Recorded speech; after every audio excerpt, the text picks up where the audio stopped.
राष्ट्रीय दलित साहित्य अकादमी नई दिल्ली के द्वारा अंतर्राष्ट्रीय श्री गुरु रविदास रत्न सम्मान समारोह का आयोजन किया गया, जिसमें केंद्रीय राज्य मंत्री अर्जुन राम मेघवाल,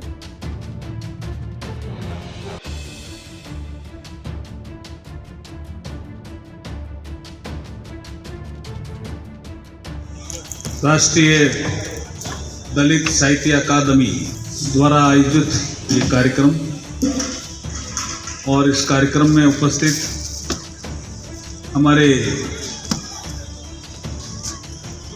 सुरेश गौतम जी, मनोज कुमार जी, महेंद्र भास्कर जी, इंदर सिंह जी नंबरदार साहब, आसाराम जी जाटव, नेपाल से आए हमारे सांसद साथी श्री राम लखन जी चमार और एक्स एमपी श्रीमती शांति देवी चमार और यूएसए से पधारे डॉक्टर केपी सिंह जी जो हमारे संचालन कर रहे हैं, टीएम कुमार साहब, दिलीप कटारिया जी, मंच पर बैठे हुए नफे सिंह जी और अशोक कुमार जी, दूसरे सभी जो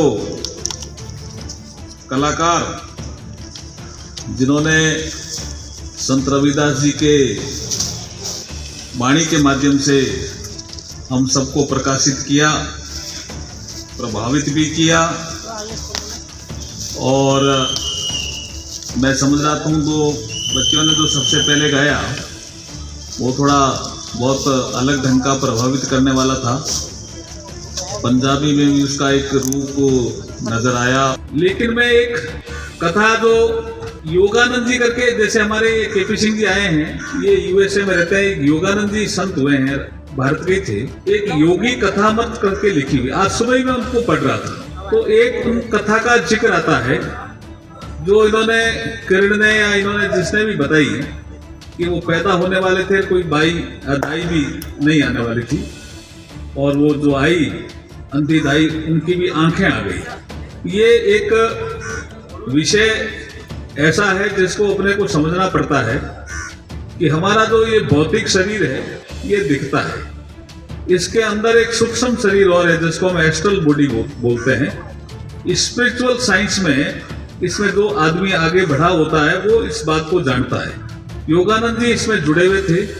उन्होंने संत रविदास जी को जिक्र करते हुए लिखा कि एक बार चित्तौड़ की महारानी संत रविदास जी को चित्तौड़ ले गई। चित्तौड़ राजस्थान में, कहां पर अभी कोई गया चित्तौड़? आप में से गए? वहां रविदास जी के चरण का एक मंदिर बना हुआ है, वो देखा है ना? आगे इन बच्चों को ले जाना, तो क्योंकि इन्होंने जो भजन गाया था ना, वो क्या था? चरण गुरु के पैगे वो नगरी, तो चित्तौड़ तो तर गई भाई साहब, चित्तौड़ तो तर गई। और चित्तौड़ जो फेमस हुई उसका कारण भी रविदास जी थे। चित्तौड़ कई कारण से फेमस है। चित्तौड़ को कोई किसी ने भी परेशान किया तो रविदास जी ने मदद की, उस नगरी पे कृपा है। ये जो तुमने भजन गाया ना, इसका साक्षात उदाहरण चित्तौड़ है। वो गुरु शिष्य थी रविदास जी की, मीरा अलग से थी, लेकिन और भी लोग शिष्य थे। ले गए तो वहां एक भोजन हुआ। ये योगी कथा मत में एक बहुत अच्छी बुक है जो बहुत फेमस हुई है, कई भाषाओं में लिखी गई है, एन ऑटोबायोग्राफी ऑफ ए योगी, योगानंद जी, परमहंस योगानंद जी। उसमें ये रविदास जी का एक चैप्टर है, ये छोटी बात नहीं है और बहुत फेमस बुक है। उसमें वो कहते हैं कि जब वो ले गए चित्तौड़ तो इन्होंने कहा हम भोजन कराएंगे आपको, तो महल में भोजन कराने लगे। तो वहां ब्राह्मण समाज के लोग भी थे जिनको भोजन वो राणा वहां चित्तौड़ के कराते थे। उन्होंने कहा आप भी बैठो। उन्होंने कहा हम यहाँ बैठेंगे तो हमें समाज बहिष्कृत कर देगा, और आप तो रविदास जी को भोजन करा रहे हो, उनके साथ हम बैठ के भोजन करेंगे तो हम करना तो चाहते हैं लेकिन हमें समाज बहिष्कृत कर देगा। उस समाज की उस समय की जो परिस्थितियां थी, तो महाराणा ने कहा चलो तुम क्या चाहते हो, तुम्हारा अलग कर देते हैं। रविदास जी तो मेरे यहाँ महल में ही भोजन करेंगे, मैं इनको कहीं इधर उधर नहीं ले जाऊंगा, क्योंकि मुझे इनकी क्षमता पता है, उनकी कृपा पता है और इसकी ताकत पता है।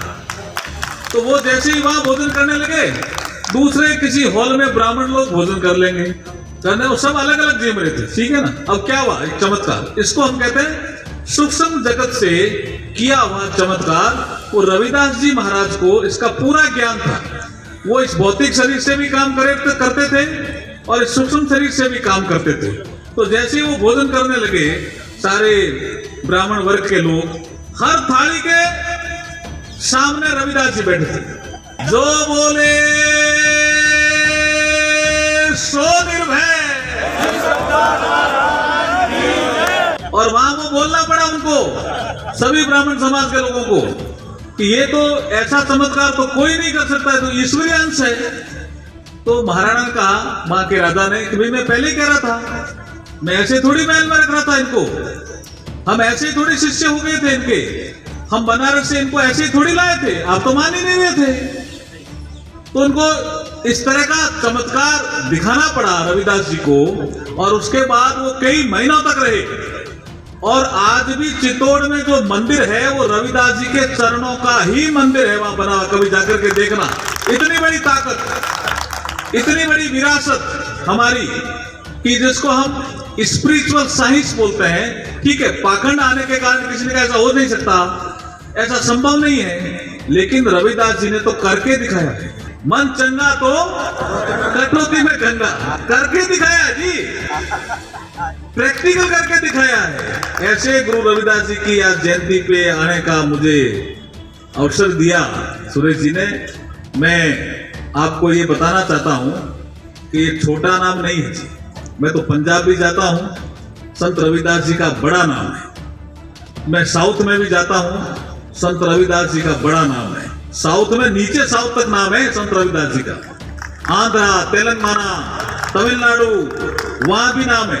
और आप नॉर्थ ईस्ट में चले जाओ, वहां भी नाम है। और आज नेपाल के लोग आए, इसे नेपाल में भी बड़ा नाम है रविदास जी का।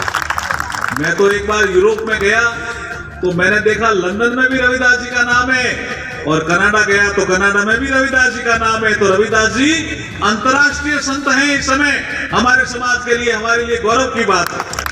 सभी लोग मानते हैं रविदास जी को। किस तरह का आखंड, किस तरह का पाखंड उन्होंने तोड़ा। और एक जो उनका श्लोक है उसको मैं उच्चारण करूंगा, उसी से सारी चीजें उन्होंने बता दी। क्या कहा उन्होंने? जब वो उनके काशी के नरेश मिलने आए तो उन्होंने कहा उपदेश दो। वो भी शिष्य बने थे काशी के नरेश के।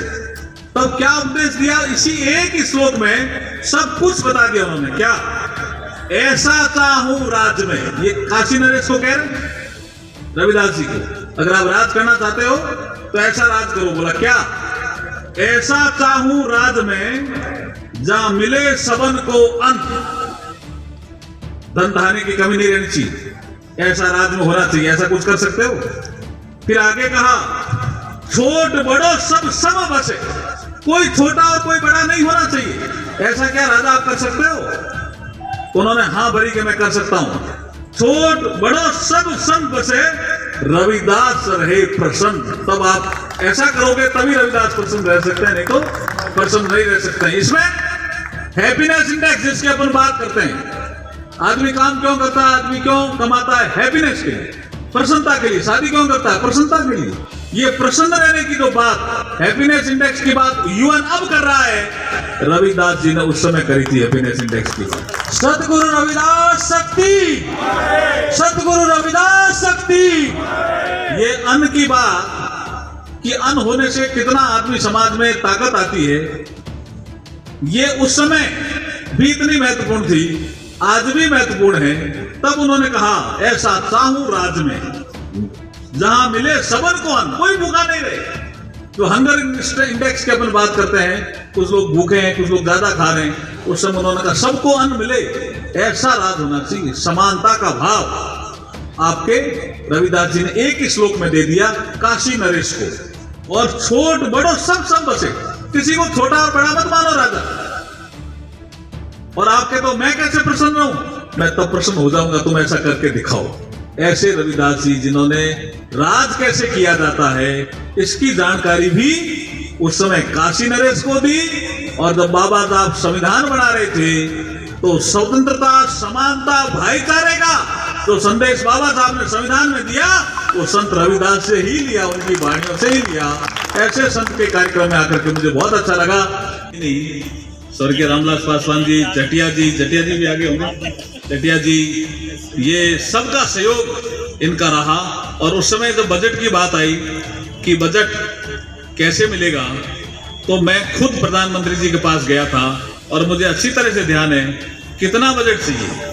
तो social justice and empowerment ministry से बजट भेजा था वो थोड़ा कम भेजा था, लेकिन प्रधानमंत्री जी ने 100 करोड़ रुपए मंजूर किए थे, तब जाकर के इतना अच्छा भव्य ये आपका स्मारक बन गया। आज जब जाते हैं तो वो तीर्थ हो गया जी। 26 अलीपुर रोड जो लोग भी देखने आते हैं, मैं तो मेरे बीकानेर के जितने भी लोग आते हैं उनको कहता हूँ 26 अलीपुर रोड देख के आओ, वो तीर्थ बन गया है। ऐसा महसूस होता है, ऐसा वाइब्रेशन। और इस स्थान पे भी जब मैं आ रहा था तो मुझे बताया गया सुरेश जी गौतम और टी कुमार द्वारा कि यहाँ भी बाबा साहब ने ये जगह ली थी। तो ये बहुत ही पवित्र जगह थी। बाबा साहब जब जिंदा थे तब ये जगह ली गई थी। 5,000 रुपए में उस समय दिल्ली का शेड्यूल कास्ट फेडरेशन था, उन्होंने ली। तो ऐसी जगह पे बैठे हैं, यहाँ वाइब्रेशन बाबा साहब का भी फील होना चाहिए, ऐसा महसूस होना चाहिए। मैं पुनः रविदास जी के चरणों में नमन करता हुआ अपनी वाणी को विराम देता हूँ। बहुत बहुत धन्यवाद। खबर का मतलब है एक भरोसा।